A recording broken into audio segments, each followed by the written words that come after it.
I love to talk so much. Like I can go on for like hours or end, like hours on end. I will stutter, I will get stuck, I will get very tired also, but like it just won't take away the thrill of talking. What happens was that I faced a lot of discrimination back in school, like situations where I had to like read something out loud, or like there's a debate or like any kind of speech. When I would stutter or like even say my name with a stutter, the whole class would like start laughing. Even the teachers would also like make faces and stuff and just stop me, like stop, don't do that, like it's something obscene. Stuttering is also something which is very dynamic, so like it's not always present. Sometimes I stutter very much, sometimes I don't. I have very good days when like I speak with ease, like even if I'm stuttering, like you won't be able to like catch it, but there are days when it's very audible. Since I have been silent most of my life, I think I'm making up for the lost time as well.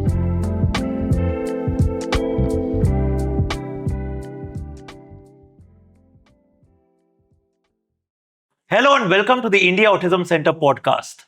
We are the official podcast partners at the International Purple Fest Goa 2025.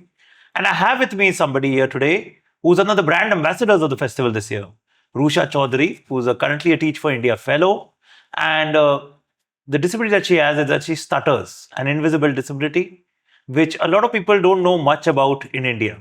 Rusha, thank you so much for joining us on this podcast. Thank you so much for having me here. It's really been a privilege. Rusha, when did you really realize that you stutter?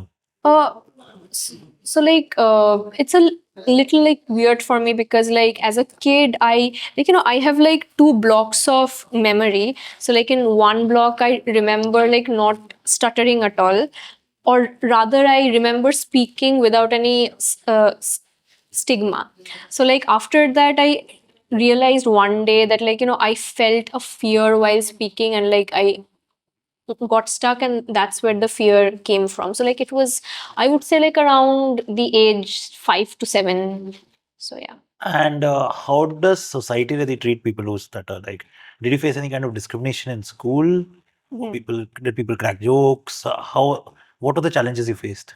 Like for me, like I do not speak for everyone, because all st- uh, stutterers have their own journeys, their own experiences. But for me, what happens was that I faced a lot of discrimination back in school, like in like situations where I had to like read something out loud, or like there's a debate or like any kind of speech, reading out loud, like it would like when I would stutter or like even say my name with a stutter, the whole class would like start laughing. Even the teachers would also like make faces and stuff and just stop me, like stop, don't do that, like it's something obscene. That's something that should not come in front of the view of people, right? So like that I faced. And like from friends, like I never really faced any kind of violent bullying or something, but like my own friends would actually crack jokes like on my stutter, and sort of like call me names like totla, or like bhalo kore kotha bolte parish na, which means that you can't speak well, and like all of that. And like it was very insidious in a way. Like on your face they would be like, yeah, it's fine, you stutter, it's like we can understand you, it's okay. But at the same time they would make such jokes. And like for my stuttering, like something that really helps me struggle less is like make hand movements like this. So like I have been doing that since I was a kid, and people would just imitate me and just make fun of me. So like that's been the thing. Yeah. And did your parents try to, in India, there's this tendency to look for miracles when somebody Yeah. has a disability. So did society or parents or extended family try to look for some kind of solutions? What was it really like growing up in that sense? Like honestly, my uh, uh, parents really never considered my stuttering as an issue as such.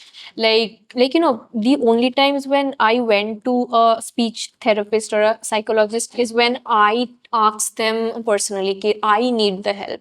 Like for my father, like he just like it's a little like ableist, but I also get where he is coming from. And comes from a lot of love and support, that he always says that, even if you stutter, it's not that audible in your speech, so like you don't have to worry about it, you do not stutter. Same with my mother.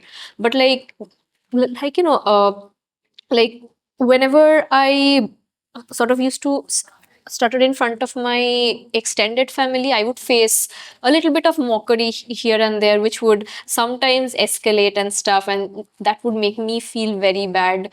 But like I haven't really faced any kind of discrimination as such within my family circle, which I think has been also because of the fact that I have been good in academics and usual curriculum and extra curriculars, which sort of helped sort of cover up this thing. So yeah. I've heard from a lot of people who stutter that they're discouraged from talking publicly because people feel that they're making too much of an effort. Some people even do it with the right intentions, but it's exclusionary in nature.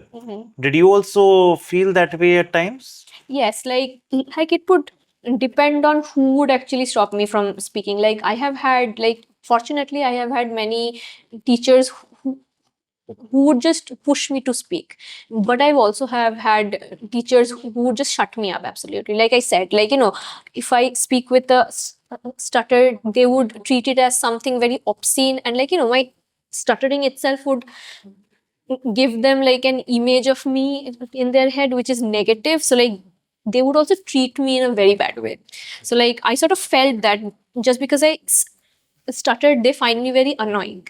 So that happened. But throughout my journey, I think I would say that I would I have been fortunate enough to not be shut up that much. So yeah.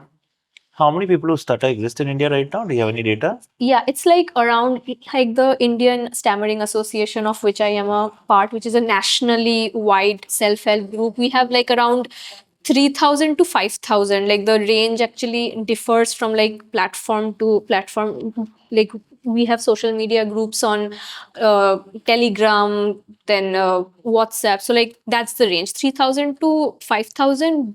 But I'm very sure that there's much more people, because many people don't have access to social media. Many children don't have access to social media. I know a lot of school age children who are not a part of the Indian Stammering Association. So like without them, that's the range, like 3,000. And what does the Indian Stammering Association do? The Indian Stammering Association is essentially a support group. So like it's it was founded in 2009, if I'm not mistaken, by Dr. Satyendra Srivastava, and like it's basically a group made by, for, and of people who stutter. And we have city specific self-help groups where we gather together either online or offline to sort of just speak about our experiences, share them, because like something about us stutterers, at least for me, but I've also heard from the others that they have had the same experience, is that we sort of live very in a very isolated way. Like we usually never meet someone who stutters like us. So like for me, I have never known someone who stutters until I joined this organization. And do you think such support groups are important? Like they're very, very important. Yes. Like I think after having come to this support group only, I learned a lot of techniques through which I can speak easily. So something in speech therapy is that you have to heal your speech completely. Like there's this pressure, very futile, because it does not work, that you have to speak fluently, like you have to go back to fluency. But here, like we use techniques with which we stutter, but we stutter without struggle. so would you say that speech therapists in India are attacking the problem in the wrong way? I do not have the data to actually make a comment on this, because like I only visited Fair a enough. But speech what's your therapist. anecdotal view? Well, like when I was a kid, like I used to go to this one institution for speech therapy, and they would literally just, brush me off, because stuttering is also something which is very dynamic. So like it's not always present. Sometimes I stutter very much, sometimes I don't. I have very good days when I speak with ease, like even if I'm stuttering, like, you won't be able to like catch it, but there are days when it's very audible. So like they would not recognize that dynamic nature. So like for them, I am completely normal. So like, they would just reject the whole thing and just leave me off with some vocal exercises, which never really worked anyway. So And are there certain triggers that lead you to stutter more on certain days compared to others? Well, uh, like when I was in school, I used to have a lot of triggers, as in like anxiety or like speaking to an authority figure, or like in a big social situation where there are many people talking together, so I have to top their voice to actually make myself heard. So like those were the triggers, but right now I can like manage a little bit. So And you're doing a great job here, by the way. yeah. You mentioned, if there's any young person watching this who feels that they stutter or stammer, what is your main advice to them on how to cope with it? I think the the main like advice would be to just like, I know how difficult it is to be a young person, isolated person who stutters in a school or something, but like I would just ask them to like step up and just stutter in front of your teacher, stutter in front of your friend. And if your friends are saying something about your stutter, ask them why are you doing that, like what is the underlying reason for it. So the more you question it, the more you speak about your stutter, speak about your experiences in class, like arrange for a period where you can do that. So like sharing more about your stuttering, sharing about your journey, and just facing your fears in general would really help. No, I think that's excellent. I think that lies with every disability that facing your fears is the first step towards Yes. embracing your disability so that you can overcome it. Yeah. When you talk about speech therapists in general, you also mentioned that your association did something very different. Can you tell us what did it do to help you reduce stuttering? Yeah, so like like when you go to a speech therapist, it's like usually what I have like experienced is that most speech therapists are not people who stutter themselves. So there is this gap, and you are the only one in the therapy room who stutters. So like there's a like chasm between you and your therapist. So like in a support group, you are surrounded by people who stutter, you are surrounded by people who have had great achievements, like great stories to share. And once you start hearing them, you get inspired, and that really sort of wake something in you to actually also step up just like that. And like some like a technical approach which was a little different is that in usual therapy, from what I have experienced, they have used like fluency shaping techniques where you have to make your speech fluent, like there is no space for stuttering at all. But like the techniques that are used at TISA, they are like stuttering modification, which means that you will stutter, but you will do it in a way where your body is not convulsing, where your throat is not closing up, and you are not struggling to breathe. So yeah, that's it. When we talk about the mainstream media, especially the entertainment industry, I think it's portrayed stuttering in a very offensive way. It has. I remember last year there was this movie called Aak Mein Choli that I ended up suing as well and going to the Supreme Court, which eventually led to some guidelines, where people who stutter were referred to as atki hui cassette, for example. Uh-huh. And there have been plenty of other examples where it's created as a joke. Yes. What do you feel about that, and what would be your message to the power bees in the entertainment industry on how can they change perceptions towards people who stutter?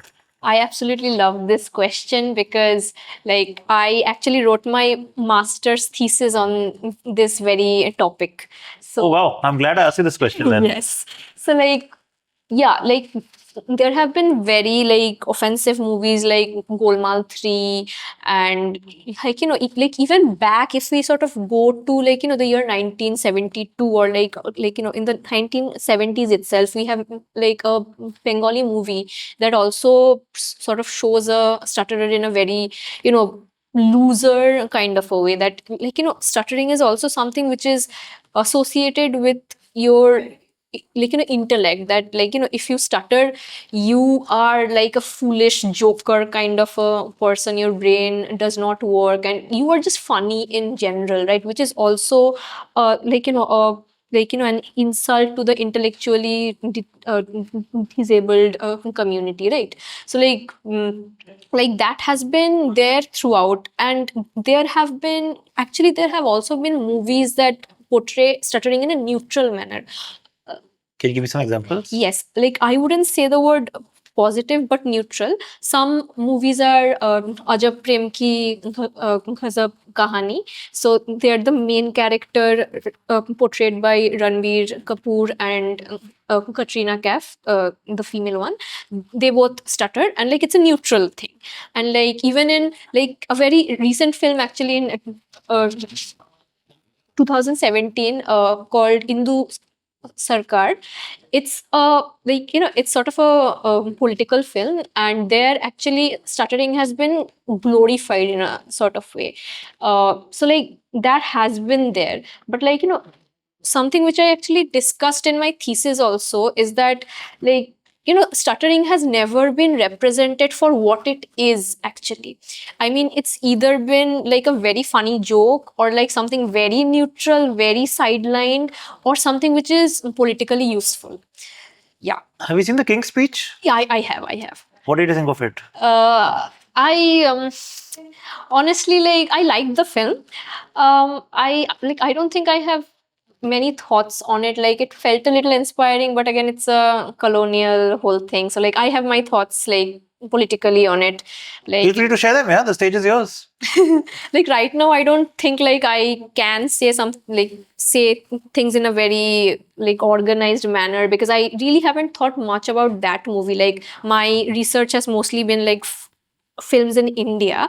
But if you want me to make a comment, I think the King's Speech is it portrays some of the struggles very realistically, but then again, you are actually showing the life of a person who was extremely privileged. So even if he did stutter finally on the radio, he had the space to do it because he's literally the king. He can do it, even if once again, not taking away the struggle from him, but again also recognizing that he had the space to do it. And if it was, say, a fisherman, the reality would have been much different. So Oh, I think that's a fair analysis that you've done. Uh, Another tendency that people have when they're interacting with somebody who's stuttering is that they start completing sentences that these person is stuttering. yes, oh my god, my pet peeve. Yeah. So tell us more about it. Yeah.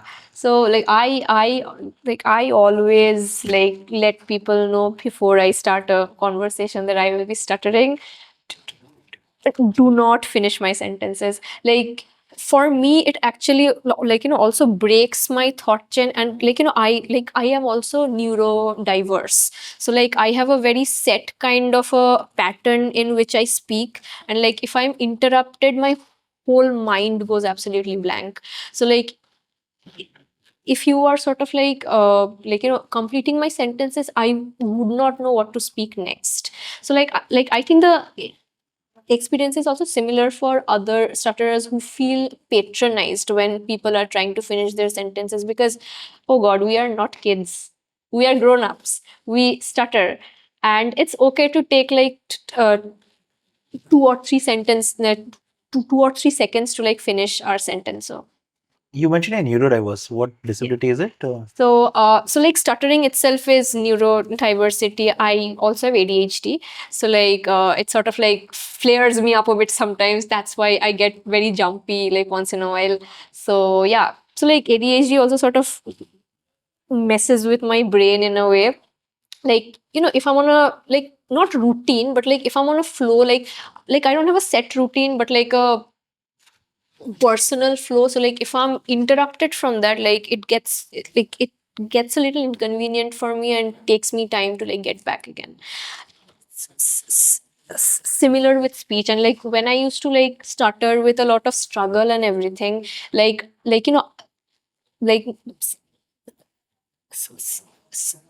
since my mind would be focused on stuttering less, I would forget everything that I have to say. So yeah. What are the coping mechanisms you develop for ADHD? Coping mechanism, like actually, like with ADHD, like it it's there, but it doesn't really bother me that much, except that I said, like, like I need to have a flow. So like without that, it does not really bother me as such, because it's like mild to moderate. So like I can just go about my day normally. Like, I sorry for using the word normally, but like usually, which is like easy for me. But like back in high school, I used to have like very, like, like days when I would stim a lot. So like sketching, journaling, and like also reading helps me a lot. Like, if I'm like, if I sort of place my mind, like centralize my mind in one place, I think that really helps me. But like right now I can navigate it like with more ease, basically. But like, yeah, like interruptions really sort of mess me up. But like having a flow for myself, that really helps. You are a Teach for India fellow. Yes. I found it very interesting that you decided to go into teaching as a profession where communication is a very important tool. It's great that you are teaching, but I'm sure it's not easy. So, why did you decide to become a teacher? So since childhood only, I wanted to be a teacher. Like whenever someone would ask me, I would say that I would be a teacher. I think like it's because I love reading, and I really love sort of like nerding out, which means that, like, when I read something of my special interest, I really love talking about it like at lengths. So like I thought that, like, teaching is a profession where I would be doing something that I love, which is reading, and also sharing with the others and getting people's insights. So like that's why I decided to go into teaching. And like stuttering, like honestly, uh, uh, throughout my school life, I was very anxious about how I would, like, accommodate stuttering in my dream to become a teacher. Um, but I also had faith that, like, as I grow up, I'll probably come across something, or there would be some kind of a transcendental experience in me which would make me come to terms with my stuttering. And that actually happened. So like from the moment I actually started to like not fear talking, like I love to talk so much. Like I can go on for like hours or end, like hours on end. I will stutter, I will get stuck, I will get very tired also, but like it just won't take away the thrill of talking, because since I have been silent most of my life, I think I'm making up for the lost time as well. Like there is this adventure and thrill that I feel when I'm talking, when I'm teaching. So like my students are fourth grade students, so like they're very small kids. Like they notice my stutter, and like, very weirdly but very fairly, I would say, they actually ask me, Didi, what is it, can you explain? And they never judge, like my friends used to do in That's grade beautiful. 4. Yeah, they are more interested in knowing what it is, and like, they are very curious, and they actually understand, and none of them have ever finished my sentences. That's something very beautiful. And I like I actually want to go ahead and like I don't want to like stay in school teaching for long. Like I want to go into like universities and colleges, so like we'll be pursuing research very soon. So yes. You know what I admire the most about you? That you chose your career based on your passion and did not let your disabilities sacrifice your career, which a lot of people choose to do, and which is very unfortunate. So, more power to you on that. I'm going to ask you one last question, which I've been asking everyone on this podcast. What do you think is the one thing every citizen of India can do to make India an equal opportunity country for people with disabilities? I think like I think the one basic foundational thing that can be done is like just be empathetic, like rather than being sympathetic and just looking down like, oh, very unfortunate soul. Do not do that. Just try to understand. Something that my students do, they do not pity me, they try to understand and ask me what I need. So I think like if people ask, like start asking, like what is the thing that you need from me, or like if you need anything at all, I think that would be the first and the most foundational step to actually make everything empathetic and also like accessible for all people. Because there would be communication and people would understand each other. So yeah. Thank you so much, Usha. Pleasure talking to you. Pleasure speaking to you as well. Thank you so much.